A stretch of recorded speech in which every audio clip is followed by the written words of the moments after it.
So as we go through our spooky watercolor eyes, there's a couple things to keep in mind. I've already traced my outline, I've already traced my circle, and I've already added the shine. The shine here is this little curved rectangle shape. It follows the form of the pupil, and it's got a smaller one here.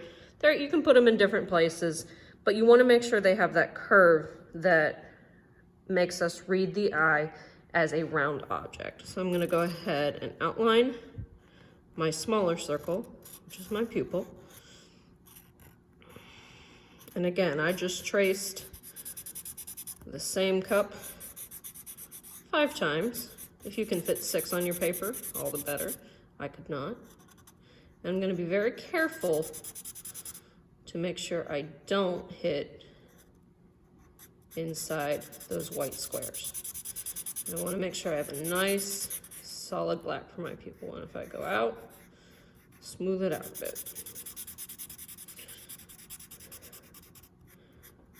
There we go. All right, I know you guys are probably sick of hearing me talk about gradients, but eyes can be a gradient to a certain degree too. You either start light and go out to dark, or you start dark and you go out to light. Really doesn't matter which way you go. I think I'm actually going to start with a similar green eye. I'm going to come in with my yellow. And my yellow is really fresh, so I need to add some water to it first. And closest around my pupil, I'm going to come in here and kind of create almost a halo or a ring around it. You'll see yellow in hazel eyes. You can see them in brown eyes. Green eyes, obviously. Not so much with gray eyes. Now I'm going to come in with my next color, which is like a yellow-green, and I'm just going to blend right into it. I don't want to take over the yellow. In fact, I'm going to come back and push some of that yellow in.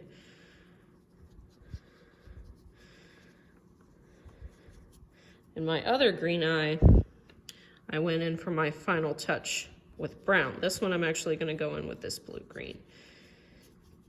And the colors don't always stay in perfect rings. If you go with perfect rings, it's going to look kind of cartoony, actually.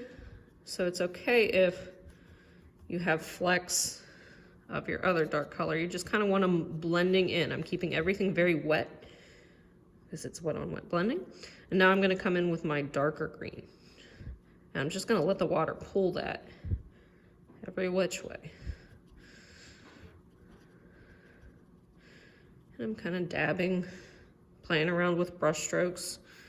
You can get a really neat effect with lines. We're eventually going to be adding more lines later, but it really sells the idea. I'm actually going to come in with my yellow and do that, just for some variety.